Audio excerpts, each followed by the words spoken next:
자, 오늘 말씀은 두 번째 주제인 순종입니다.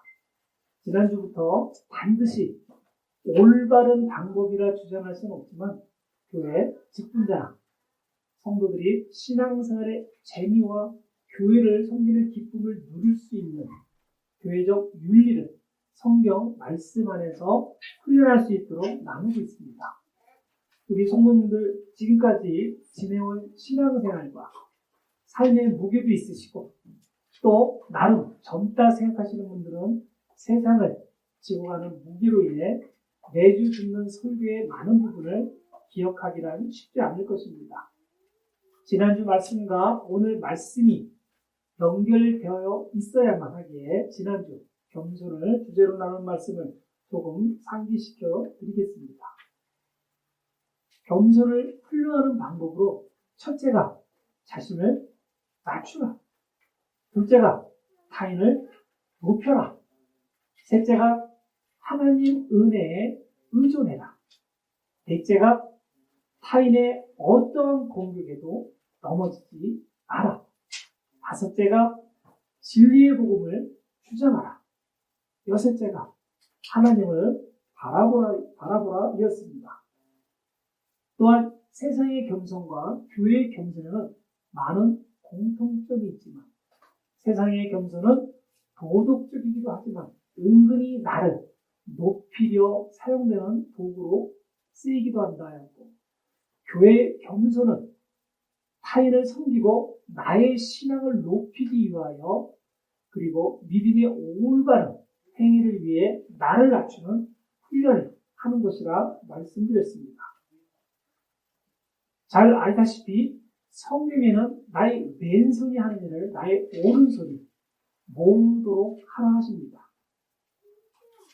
사람이 어찌 왼손이 하는 것을 오른손이 모를 수 있겠습니까? 그만큼 자신의 섬김의 행동이 남의 눈에 띄지 않도록 겸손해야 한다는 것을 강조하는 것입니다.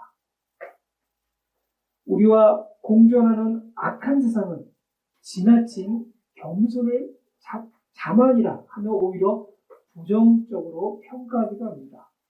그러나 교회는 긍정적으로 겸손을 강조합니다. 겸손을 잘 훈련하고 잘 사용할 줄 알아야 비로소 하나님 말씀에 순응하기 시작한다는 것입니다. 이때부터 교회를 섬기고 봉사하는 데 있어 내가 타인에게 상처를 줄 수 있다는 이해의 단계에 이르게 됩니다. 또한 내가 타인으로부터 받은 상처와 시험을 신앙으로 견뎌낼 수 있기에 어떠한 고난과 시험에도 교회와 하나님을 떠나지 않게 됩니다. 서서히 순종의 의미를 받아들이는 겸허한 신앙인이 되기 시작하게 됩니다. 교회의 순종은 단지 무조건 목회자나 공동체 간에 부탁이나 지시를 받았으니 그저 잘 따르는 것을 요구하는 것이 아닙니다.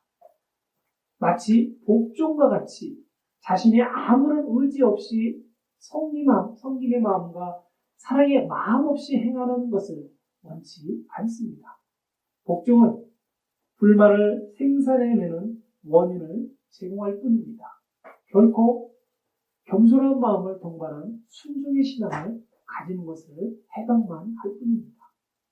즉, 자신을 낮추고 타인을 높이며 하나님의 뜻을 따르고 어느 누가 와서 시시비비를 걸어도 넘어지지 말며 진리의 말씀으로 하나님을 바라볼 수 있는 순수한 믿음과 용기가 우리에게 필요합니다. 왜냐하면 순종은 그 어떠한 대가를 바라고 하는 것이 아닙니다. 오히려 내가 순종의 대가를 지불할 수 있어야 합니다. 하나님과 교회는 우리에게 기쁨의 순종을 요구하시기 때문입니다. 세상의 일반적 순종은 말 그대로 상대방의 부탁이나 지시를 순수하게 따르는 것을 의미합니다. 그러나 교회는 하나님의 영광을 나타내는 것을 넓은 의미의 순종이라는 것을 항상 마음속 깊이 새겨야 합니다. 그러면 왜 하나님과 교회는 직분자나 성도 그리고 믿음을 가지려는 자에게 순종을 요구하는지 조금 더 깊이 이해하고자 합니다. 순종은 나의 입술과 믿음의 행동을 분리시키는 믿음의 행위가 됩니다. 즉 하와가 불순종하는 마음을 택하여 선악과를 먹음으로 온 인류에게 원죄를 지게 했듯이 순종은 우리 신앙인들이 죄와 선의 기로에서 반드시 선택해야만 하는 중요한 것입니다. 순종은 즐거워하는 자들과 함께 즐거워하고 우는 자들과 함께 울라 하신 하나님의 말씀에 적극 참여하는 신앙의 참모습입니다. 즉 사랑이 없는 순종은 불가능한 것입니다. 마태복음 21장 28절로 32절에 이러한 내용이 있습니다. 어떤 사람에게 두 아들이 있었습니다.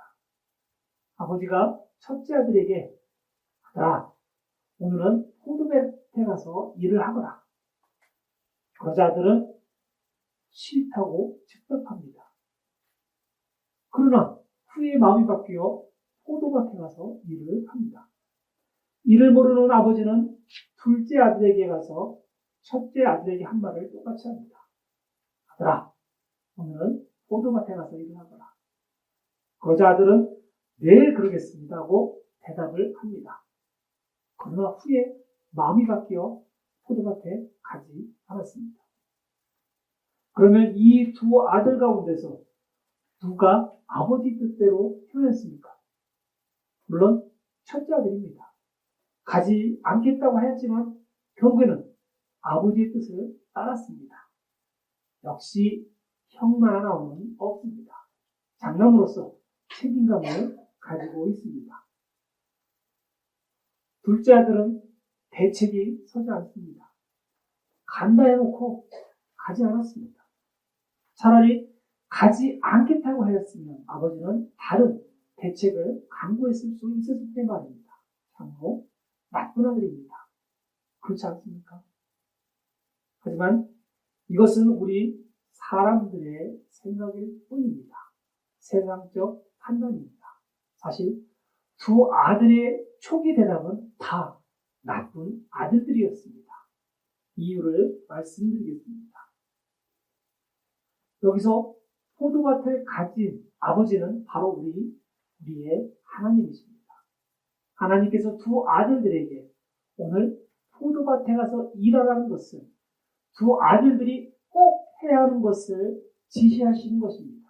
즉, 지금 우리들에게 하나님 나라 확장하는 데 있어서 참여하라 하시는 것과 같은 것입니다. 그나들은 아버지의 지시가 있자 아버지가 나에게 어떤 것을 요구할지 이미 알고 있었다는 것입니다. 그러기에 하고 싶지 않은 아버지의 말에 즉각적인 불순종의 대답을 한 것입니다. 이 모습은 바로 성전 안에서는 하나님의 뜻에 따르겠다고 맹세하면서도 성전 밖에서는 그 맹세를 이행치 않는 당시의 서기관, 바리새인들의 위선적 신앙의 모습을 지적하고 있는 것입니다. 현실적으로 비교하자면 교회를 오래 출석한 분들은 내가 교회를 위해 무엇을 해야 할지 잘 알고 있다는 것입니다. 그러나 현대의 신앙인들 중 상당수가 어느 한순간부터 자신의 안락을 사랑하기 때문에 일하지 않으려는 마음이 생겨나게 되었다는 것입니다. 자신의 안락을 사랑하는 신앙인들은 물속에 사는 악어와 같이 세상에 살며 교회와 세상에서 즐거움을 찾으려 합니다. 일하는 것보다는 세상을 즐기는 방향을 택한다는 것입니다. 또한 이들의 마음은 자신들의 마음에 너무 기울어져 있기 때문에 하나님의 포도원에서 일하려 하지 않게 됩니다. 이 포도들은 나의 것이 아니기 때문입니다. 하나님의 것이기에 내가 힘써 일해 하나님의 자녀들에게 나눠주어야 하는 부담을 가지는 것을 원치 않기 때문입니다.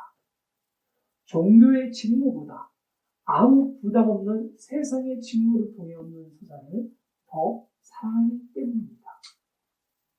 이와 같이 어떤 사람은 인생의 즐거움 때문에, 또 어떤 사람은 세상의 직업 때문에 주님의 초대로부터 커다란 부담을 가지며 설사 주님의 초대에 응해서 포도원으로 갔다 하더라도 포도 수확보다는 포도를 구경하고 먹는 일에만 관심이 있어 하나님의 포도원은 여전히 많은 손길이 필요하다는 것입니다. 우리는 이 순간들을 신앙과 세상과의 선택기간이라 말합니다. 이 선택기간의 길고 짧음은 전적으로 본인의 의지에 달려 있습니다. 이 선택기간 중에 교회의 단점과 불만들만 보이게 됩니다. 이 기간 동안에 교회보다 세상의 모든 것이 다 좋게 보이게 됩니다. 이 기간 동안에 순종과 불순종의 의미가 나에게 더 이상 아무 의미가 없어집니다. 중요한 것은 하나님과 세상 둘 중 하나를 내가 선택해야 한다는 것입니다. 이 기간에 내가 무엇을 택하였는가에 따라 엄청난 변화가 일어나게 됩니다. 성도에게 있어 매우 중요한 전환점이 됩니다. 우리 모두는 이러한 중대한 사건을 언젠가는 경험하게 된다는 것입니다. 그러나 신앙인은 무의식적으로 언젠가 다시 되돌아오는 회귀 본능이 있습니다. 이 전환점을 세상에서는 후회라고 하고 교회에서는 회개라고 합니다. 회개는 즉시 불순종을 순종의 역사로 바꿔놓는 계기를 만들어줍니다. 하나님은 불순종하는 당신의 자녀들을 계속해서 눈물로 지켜보시며 돌아오기만을 학수고대하고 계십니다. 하나님 면전에서 싫다 외치며 불쌍한 행동을 한 우리지만 하나님은 은혜로 기다리시며 또한 우리가 전에 저지른 어리석음에도 불구하고 만약 우리가 회개하여 돌아오기만 한다면 우리를 언제든지 호의적으로 영접해 주실 준비가 되어 계신 분이 바로 우리의 하나님이십니다. 물론 나의 처해진 상황과 현실의 어려움은 하나님의 말씀을 따르기에는 커다란 부담이 됩니다. 우리는 살아가기 위해 열심히 일을 해서 여기저기 갚아야 할 것을 갚아야 합니다. 그러면서 건강을 위해서도 몸도 쉬어야만 합니다. 세상은 우리의 삶을 그리 편하게 두지 않기 때문입니다. 금쪽 같은 내 자식도 몰라주고 나만을 바라보고 있는 배우자도 몰라주는데 과연 누가 있어 나의 어려움을 이해해 줄 수 있겠습니까? 중요한 것은 하나님께서 우리들의 어려움을 이미 세세히 다 알고 계시다는 것입니다. 알고 계시면서도 포도밭에서 일을 하라고 부탁이 아닌 명령을 하고 계신 것입니다. 하나님의 말씀에 순종을 하라 지시하는 것입니다. 성도님들, 하나님께서 정말로 우리의 어려운 현실을 이해하지 못한다고 생각하십니까? 그렇다면 더 이상 전지전능하신 하나님이 아니실 것입니다. 저는 단지 우리가 하나님의 기쁜 뜻을 이해하려 하기보다 나의 현실에 갇혀있기 때문에 진정으로 하나님께서 우리의 어려움을 해결해 주시려고 포도원에서 일하라 하시는데 그 말씀 자체를 받아들이지 못하고 있다고 저는 믿는 사람입니다. 저는 저의 현실을 순종이라는 행위로 극복해 본 적이 있었습니다. 그 순종은 저와 저희 가족에게 만나라는 기적으로 끊임없이 제공되어 있습니다. 그 기적은 저희 가족뿐만 아니라 저와 같이 신앙 공동체에 속했던 분들까지도 간접 경험하며 놀라워했습니다. 제가 경험하지 못하였다면 이런 말씀을 감히 드릴 수 없을 것입니다. 순종은 입술로 하는 것이 아니라 행위로 보이는 것입니다. 그래서 제가 그때 얻은 결론은 내려놓음이라는 것입니다.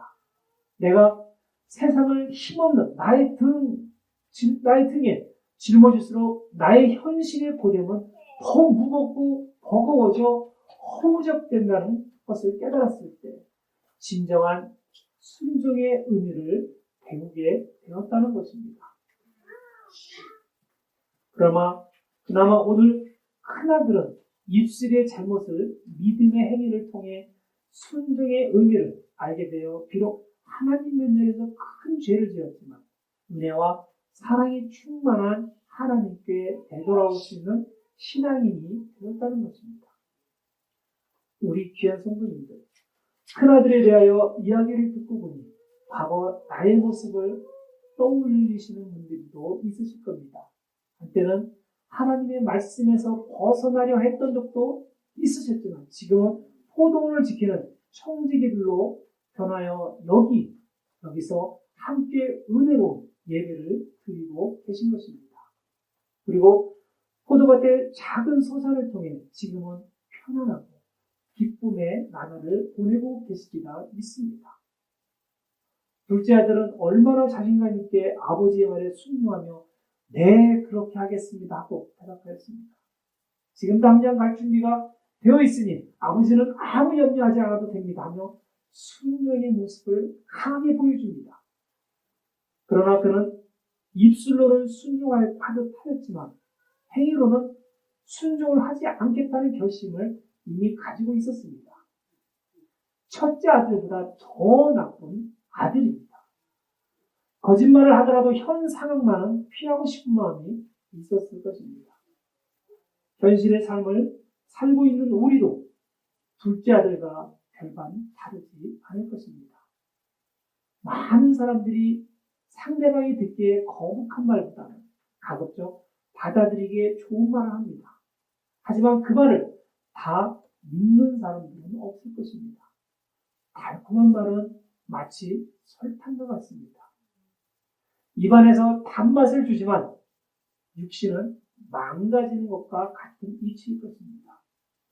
아이러니하게도 사람은 몸을 망가뜨리고 병들게 하는 달콤한 유혹을 좋아합니다. 순종이라는 이성을 이미 망각하였기 때문입니다.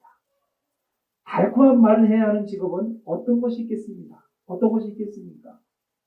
용서하시기 바랍니다. 설교 중에 정치적인 말은 하지 않으려 노력하지만 오늘은 어쩔 수 없이 정치에 관련된 이야기를 조금 하겠습니다. 저는 달콤한 말을 하는 중 가장 상위에 있는 직업은 정치인이라 생각합니다. 이분들의 혀는 설탕보다 더 단맛이 나는 설탕, 대용물들을 사용합니다. 당선되기 위하여 어쩔 때는 아주 좋은 선거 공약도 발표하지만 때로는 말도 안 되는 선거 공약을 발표하기도 합니다.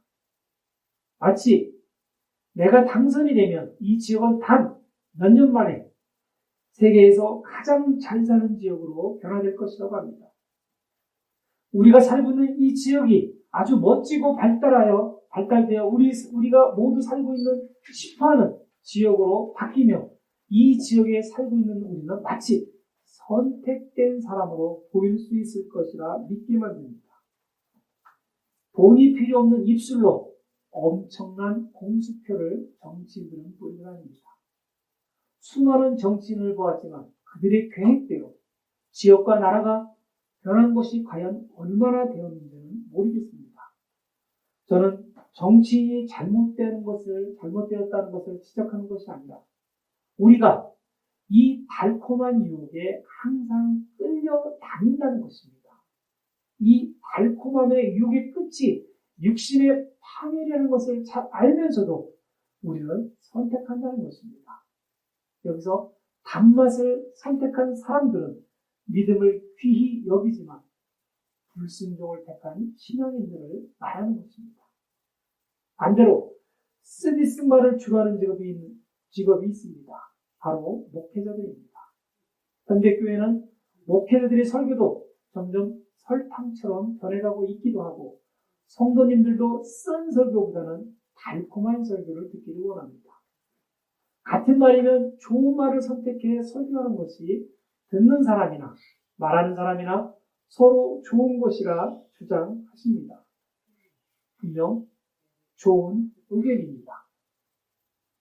일주일 내내 세상에서 온갖 힘든 일을 하고 교회 왔는데 위로는커녕 오히려 불편한 말씀만 듣는다면 몹시 기분이 상하실 것입니다.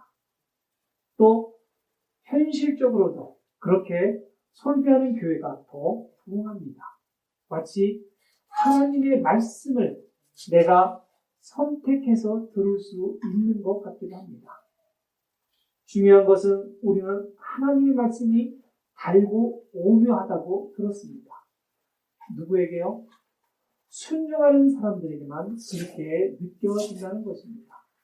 하나님의 말씀이 나를 공격한다고 느껴지거나 누군가 공격한다는 말이나 느껴진다면 이는 내가 지금 불순종하고 있다 한 번쯤 생각을 해보시는 것도 무방하리라 생각합니다. 성도님들도 설탕의 맛을 잘 알고 계실 것입니다.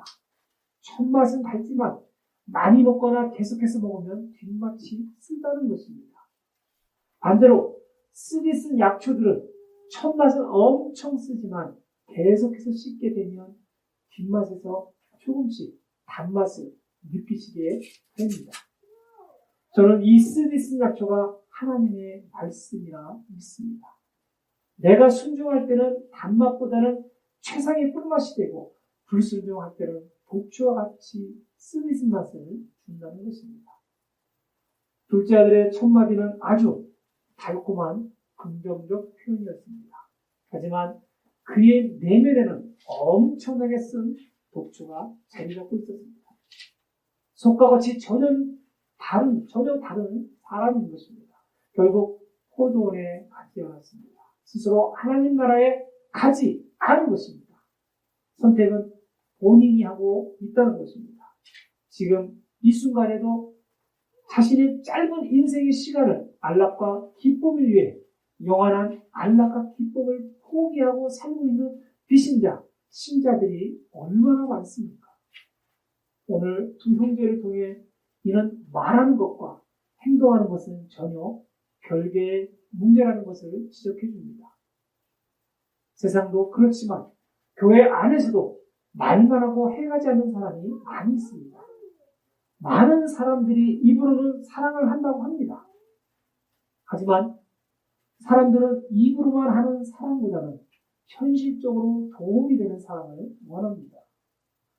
배고픈 자는 먹을 것이 주어졌을 때 포만감을 느끼며 사랑받는다 느낄 것입니다. 주위에 떨고 있는 자들에게 따스한 옷을 입혀 주어야 진정으로 따뜻한 사랑을 받는다 느낄 것입니다.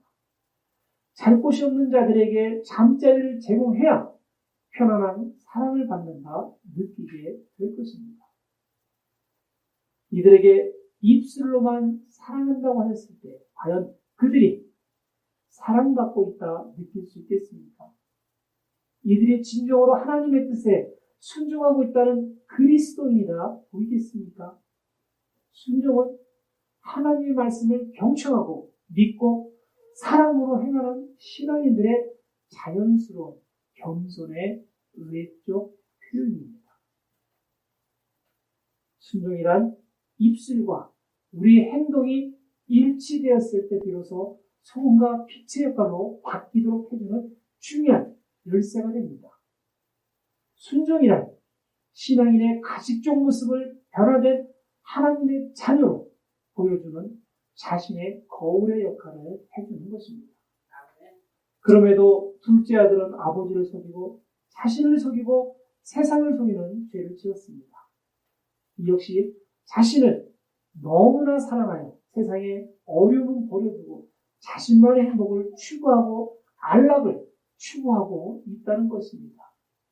비록 두 아들은 잘못된 선상에 놓여 있었지만 그래도 첫째 아들은 회개라는 전환점을 통해 순종하는 행동으로 포도원으로 들어가게 되었습니다. 여기 계신 우리 성도님들은 첫째 아들이십니까? 둘째 아들이십니까? 저는 우리 성도님들이 첫째도 둘째도 아니기를 바라지만 혹시 하나님 말씀에서 잠시라도 떨어져 있었다면 첫째 아들과 같이 회개를 통한 거듭남을 경험하시기를 희망합니다. 겸손은 헌신을 가기 위한 첫 번째 통로입니다. 겸손을 통해 하나님의 은혜의 틀에 들어오셨다면 받은 은혜의 뜨거운 사랑을 순종을 통해 내가 가야 할 길을 결정하는 것입니다. 불순종을 통해 세상과 교회에 양발을 걸쳐 놓을 것인지 순종을 통해 한 걸음 더 나아가 하나님 나라인 포도원으로 들어갈 것인지를 선택하는 것입니다. 그 선택은 오로지 내가 한다는 것입니다. 성모님들, 우리는 현도슨 한마음 구세군 교회라는 한 배를 타고 있습니다. 우리 배의 선장인 예수님을 순종의 마음으로 따를 때 우리의 목적지는 그다지 멀게 있지 않을 것입니다. 저는 우리 성도님들께서 순종의 마음으로 예수호라는 배에 손을 대어서 심창에 같이 노를 저어가며 직분자로서 성도로서 세상의 어둠을 화려에 같이 비춰 나가기를 기도합니다. 때로 불순종한 마음도 생기겠지만 믿음직한 선장인 예수님만을 보고 협력하여 선을 이루어 나간다면 우리는 반드시 하나님의 포도원에 모두가 같이 도착할 수 있을 것입니다. 서로의 어려움을 보다듬어 주시고 아픈 곳을 돌보아 주시고 서로 천국의 길로 인도해 주시는 귀한 우리 성도님들이 되시며 주 예수 그리스도께서 언제나 우리 성도님들과 함께 하시기를 축원드리겠습니다. 아멘.